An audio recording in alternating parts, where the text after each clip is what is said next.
असावा, यात भद्रवृत्तांना असावा। 4.5 करोड़ साल पहले धरती पर वासुकी का राज।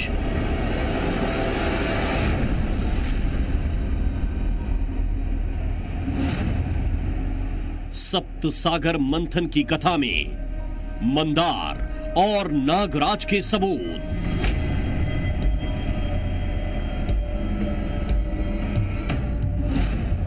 शिव वासुकी के पुराण में अमृत कलश का प्रमाण।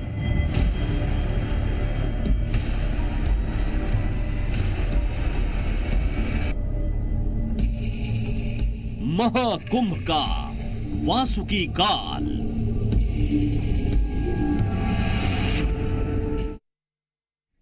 हमारे पुराणों में कथा मिलती है, कथा समुद्र मंथन की। उस मंथन में मिले अमृत कलश की, जिसके लिए देवताओं और असुरों का संग्राम तक हो गया था। इस दौरान उस कलश की बूंदें जहां जहां गिरी, वहां कुंभ का आयोजन होता है। यह कथा पौराणिक है, लेकिन समुद्र मंथन में वासुकी नाम के जिस नागराज का इस्तेमाल हुआ, उसके अवशेष इसी साल IIT रुड़की के वैज्ञानिकों को मिले। इस खोज ने पूरी दुनिया को चौंका दिया, क्योंकि गुजरात के कच्छ में मिले सांप के अवशेषों से यह संकेत मिला कि धरती पर सबसे बड़ा सांप नागराज वासुकी ही थे। आज की स्पेशल रिपोर्ट में कहानी उसी वासुकी की, जिनके बिना समुद्र मंथन की पौराणिक कथा आधी अधूरी है। और माना जाता है वासुकी पूजन के बिना महाकुंभ के स्नान का भी पुण्य पूरा नहीं मिलता। रिपोर्ट देखिए।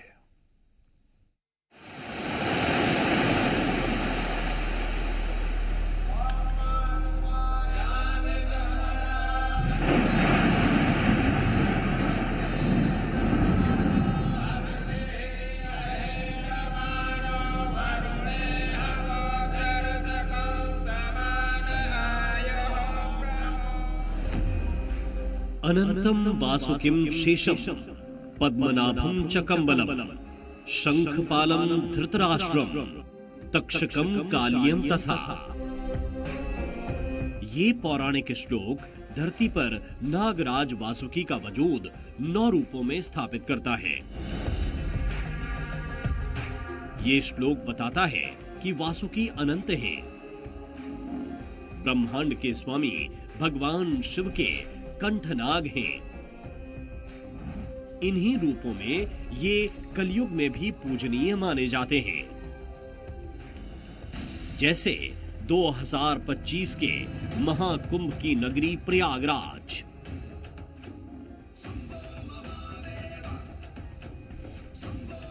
जहां नाग वासुकी का सदियों पुराना मंदिर है, प्रयागराज में महाकुंभ की बढ़ती गहमा गहमी के साथ नाग वासुकी मंदिर में भी चहल पहल बढ़ गई है,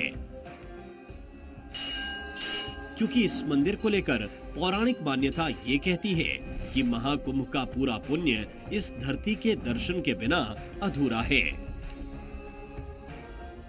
प्रयागराज के इसी स्थान पर यानी दारागंज में ठीक गंगा नदी के सामने नाग वासुकी का ये प्राचीन मंदिर लगभग 8000 वर्षों से स्थापित है। इस आधुनिक मंदिर की बात करें तो ये भी 500 वर्ष पुराना है, जिसे मराठा राजाओं ने यहाँ पर बनवाया था। अब प्रयागराज में संगम स्नान करके आने वाले तमाम श्रद्धालुओं के लिए ये मंदिर सदियों से श्रद्धा का केंद्र है। महाकुंभ की तैयारियों का जायजा ले रही ज़ी मीडिया की टीम को जब इस मंदिर की रहस्यमयी कथाओं के बारे में पता चला, तो हमने एक स्पेशल रिपोर्ट नाग वासुकी मंदिर पर तैयार की।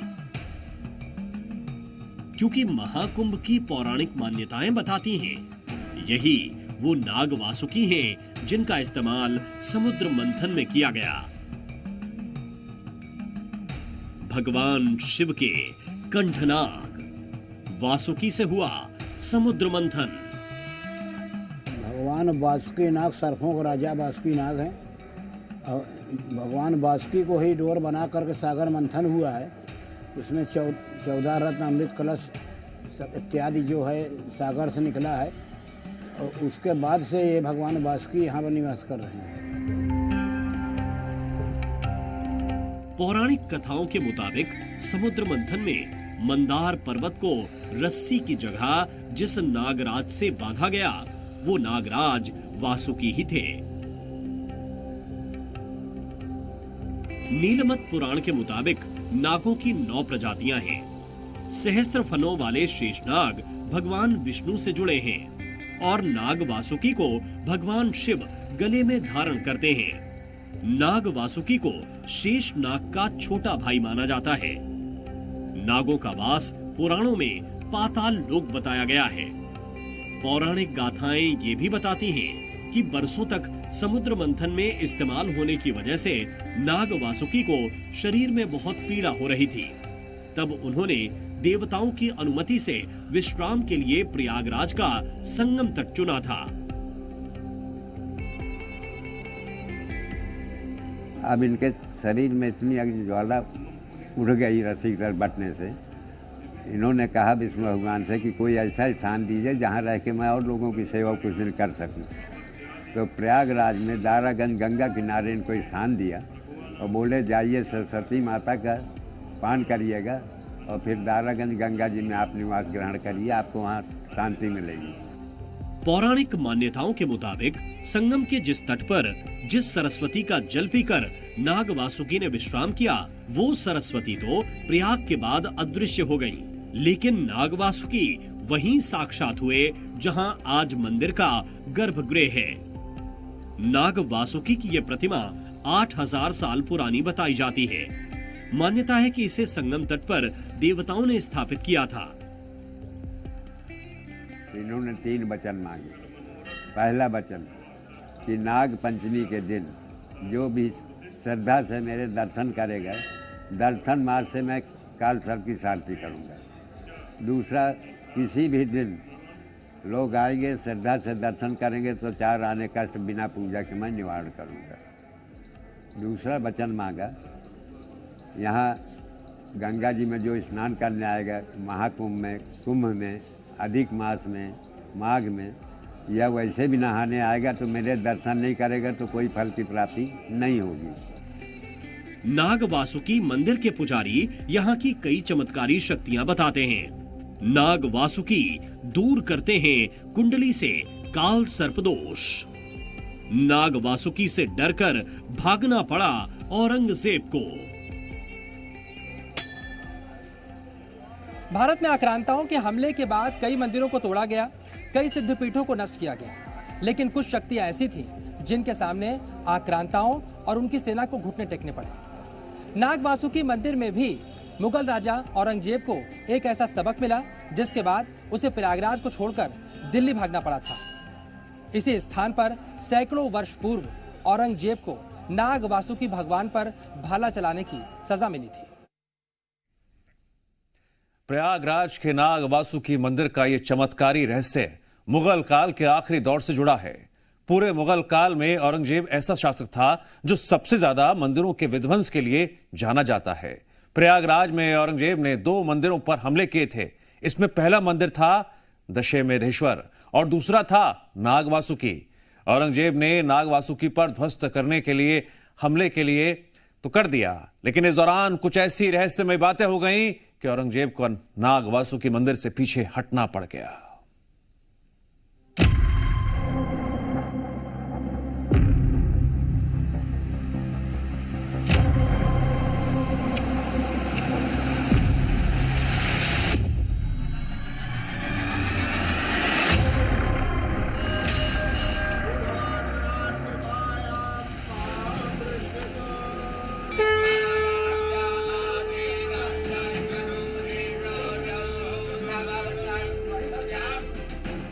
जिस नाग वासुकी मंदिर ने औरंगजेब जैसे मुगल शहंशाह की अथाह सैन्य शक्ति अपनी चमत्कारी शक्ति से अचंभित कर दी, उसकी कई निशानियां आज भी यहां मौजूद हैं।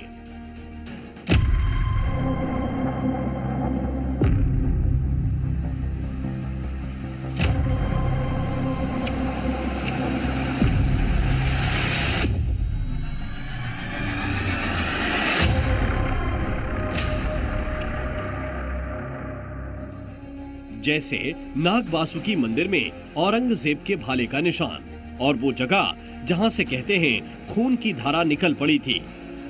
इस वक्त आप नाग वासुकी महाराज की दिव्य प्रतिमा देख रहे हैं। इस तरह की प्रतिमा विश्व में कहीं और मौजूद नहीं है। कहा जाता है ये प्रतिमा यहाँ पर खुद देवताओं ने स्थापित की थी। औरंगजेब जिसने लगातार हमले करके भारत के प्रसिद्ध तीर्थ स्थलों को नुकसान पहुंचाने की कोशिश की, जब वो प्रयागराज आया तो नाग वासुकी मंदिर पर भी उसने हमला किया था। भाले से यह हमला किया गया था और इस वक्त आप देख सकते हैं, ये जो देख सकते हैं आप, ये पंडित जी दिखा रहे हैं, इस जगह पर औरंगजेब ने भाला मारा था, लेकिन इसके दुष्परिणाम भी उसको भुगतने पड़े थे। अपने सैनिकों के साथ औरंगजेब नाग वासुकी को पत्थर की मूर्ति समझकर तोड़ने निकला था, लेकिन जब भाला लगने के बाद यहां से खून की धारा निकली तो औरंगजेब के होश चकरा गए। नाग वासुकी को औरंगजेब का भाला खून की धारा देख हो गया मूर्छित।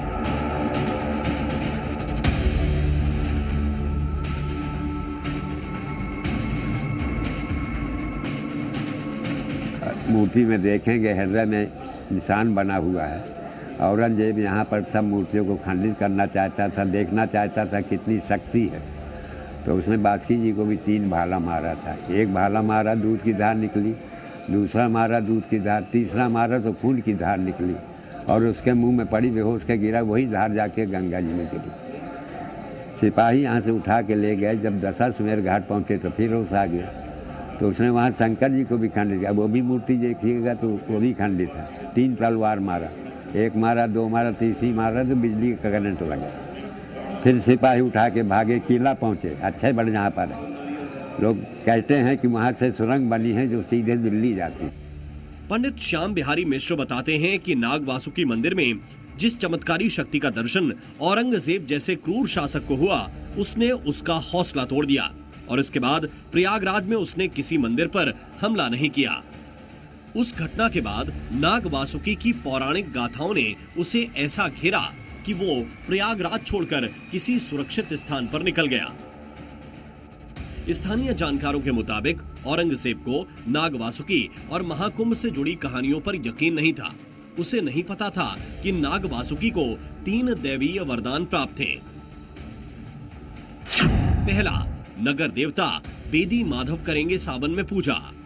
दूसरा, दर्शन के बाद ही मिलेगा कुंभ स्नान का पुण्य। तीसरा, वासुकी की पूजा से दूर होगा काल सर्पदोष। औरंगजेब के मूर्छित होने की घटना लोगों को पता चली, तब से इस मंदिर की ख्याति काल सर्पदोष दूर करने वाले दिव्य मंदिर के रूप में हुई। ज्योतिष के मुताबिक किसी भी व्यक्ति की कुंडली में ग्रह और नक्षत्रों की स्थिति काल सर्पदोष का योग बनाती है, तो उसे असीम पीड़ा से गुजरना पड़ता है। पहले इस दोष को समझिए। ज्योतिष के मुताबिक काल सर्पदोष कुंडली में ग्रहों की खास स्थिति से बनता है। जब सारे ग्रह राहु और केतु के बीच आ जाते हैं, तब ये अशुभ संयोग बनता है। काल सर्पदोष बनने के बाद आदमी के सपने में अक्सर मृत लोगों के सपने आते हैं। इस दोष की वजह से व्यक्ति मानसिक और शारीरिक व्याधियों से घिरता जाता है। नींद में बार बार सांप को देखना, उसका डसना और अचानक नींद खुलना, ये संकेत होते हैं। लेकिन इंसान की कुंडली का ये पूरा दोष नाग वासुकी की पूजा और आराधना से दूर हो जाता है। जो हमारा पूजन का क्रम, जो पद्धति होती है, तो यहाँ पर नवनाग देवताओं का आवाहन किया जाता है, जिसमें से कि ताम्र की भी मूर्ति होती है यहाँ पर नाग भगवान की, स्वर्ण की होती है, रजत की होती है। उन मूर्तियों का यहाँ पर प्राण प्रतिष्ठा करा करके उनका पूजन किया जाता है। पूजन के तत्पश्चात उनका सहस्त्रार्चन किया जाता है, जैसे धान के लावा से भी लोग कर लेते हैं, फूल से भी करते हैं लोग।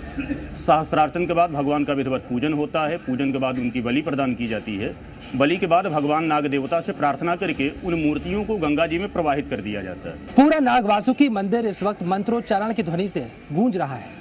देश के कोने कोने से लोग यहाँ पर काल सर्प दोष का पूजन करवाने के लिए पहुंचे हैं। एक ऐसा पूजन जिसकी विधि बेहद चमत्कारिक होती है, जिसे करवाने के बाद काल सर्प दोष से पूरी तरह से मुक्ति मिल जाती है। ये नागों का राजा वासुकी का मंदिर है, जहाँ पर काल सर्प दोष की पूजन का बड़ा विधान है। कैसे होता है ये चमत्कारिक पूजन, इस रहस्य को भी समझिए। काल सर्प दोष के निवारण के लिए मंदिर में एक खास अनुष्ठान किया जाता है। इसके लिए सोने या चांदी से नाग नागिन के 9 जोड़े बनाए जाते हैं। इसके बाद नागों के हजारों नामों के साथ राहु और केतु का 18,000 बार जाप होता है।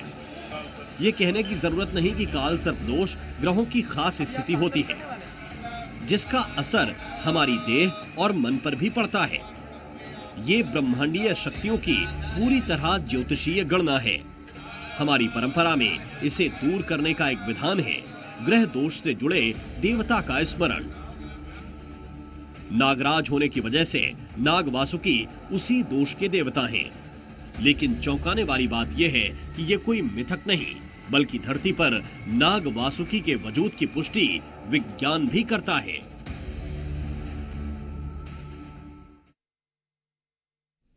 नाग वासुकी को लेकर इस वैज्ञानिक रिसर्च का नतीजा इसी साल अप्रैल में सामने आया था। आईआईटी रुड़की की एक रिसर्च टीम ने गुजरात के कच्छ तट पर 20 साल पहले एक रिसर्च की थी। उस रिसर्च में टीम को कुछ फॉसिल यानी अवशेष मिले थे जो पुराणों में लिखित नाग वासुकी को वास्तविक बताते हैं। क्या है वो रिसर्च और इस दौरान जो मिला उसे नाग वासुकी क्यों कहा गया, समझिए।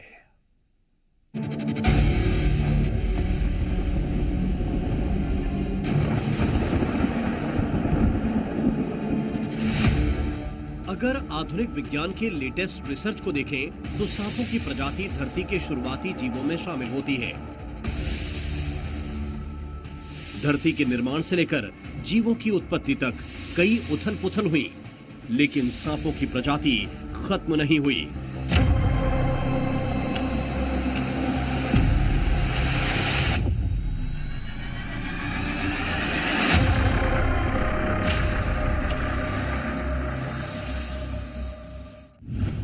छह 6.6 करोड़ साल पहले की धरती, डायनासोर विलुप्त, सांप जिंदा रहे। धरती पर नागवंश के वजूद का यह दिलचस्प पहलू है। धरती के भूगोल और वातावरण में विध्वंसकारी परिवर्तनों की वजह से डायनासोर विलुप्त हो गए, लेकिन सांपों ने हर बदलाव के साथ खुद को बदला। करोड़ों वर्ष के सफर में बदलाव बस इतना हुआ कि सांपों का आकार कम होता गया। यहां यह जानना दिलचस्प होगा कि धरती पर शुरुआती दौर के सांप कितने लंबे हुआ करते थे। वैज्ञानिक शोधों के मुताबिक सांपों के जीवाश्म 16.7 करोड़ साल पुराने मिले। शुरुआती दौर के सांप सिर्फ समुद्रों में ही पाए जाते थे, बाद में ये जमीन पर रहने लगे। अब तक का सबसे बड़ा सांप टाइटेनोबुआ को माना जाता है। टाइटेनोबुआ की लंबाई 42 फीट तक मानी गई थी, लेकिन गुजरात के कच्छ में मिले वासुकी के जीवाश्म के आधार पर इसकी लंबाई 49 फीट तक आंकी गई। गुजरात के कच्छ में आईआईटी रुड़की की रिसर्च टीम को दुनिया के सबसे लंबे सांप के जीवाश्म 2005 में ही मिले थे। टीम ने इस दौरान एक सांप के 27 टुकड़े इकट्ठे किए। 20 साल तक इसके अध्ययन के बाद जो नतीजा सामने आया वो पूरी दुनिया के लिए चौंकाने वाला था। वासुकी पर सबसे बड़ी वैज्ञानिक खोज, 6.6 करोड़ साल पहले था अस्तित्व। 6 करोड़ 60 लाख साल पहले धरती पर जो समय था उसे वैज्ञानिक सेनोजोइक काल कहा जाता है। उसे विज्ञान सेनोजोइक काल कहता है, यानी वो समय जब धरती से डायनासोर युग का अंत हो चुका था, लेकिन इतना बड़ा सांप तब भी जिंदा रह गया। नाग वासुकी पर वैज्ञानिक खोज, लंबाई 49 फीट, वजन 1000 किलो। रिसर्च टीम ने जब यह पाया कि इतने बड़े नाग का जिक्र पौराणिक कहानियों में मिलता है, तो इसके नामकरण के वक्त वासुकी का नाम सहज ही सामने आया। वो वासुकी जिसने द्वापर युग में उफनती यमुना के बीच भगवान श्री कृष्ण को बचाया। वो वासुकी जिसने सतयुग में समुद्र मंथन में खुद का बलिदान किया। इन कहानियों का कोई काल तो तय नहीं है, लेकिन नाग वासुकी के धरती पर वजूद का काल विज्ञान 4.5 करोड़ साल पुराना मानता है। यानी जिन पौराणिक कथाओं को अक्सर लोग कपोल कल्पना मान लेते हैं, वो वैसी नहीं है। हमारी परंपरा में सांपों को अगर देवता माना गया है, तो धरती के सबसे अनोखे जीव के हित के लिए। इनकी पूजा का विधान भी धर्म से ज्यादा सांपों की प्रकृति और आध्यात्म से जुड़ी हुई है।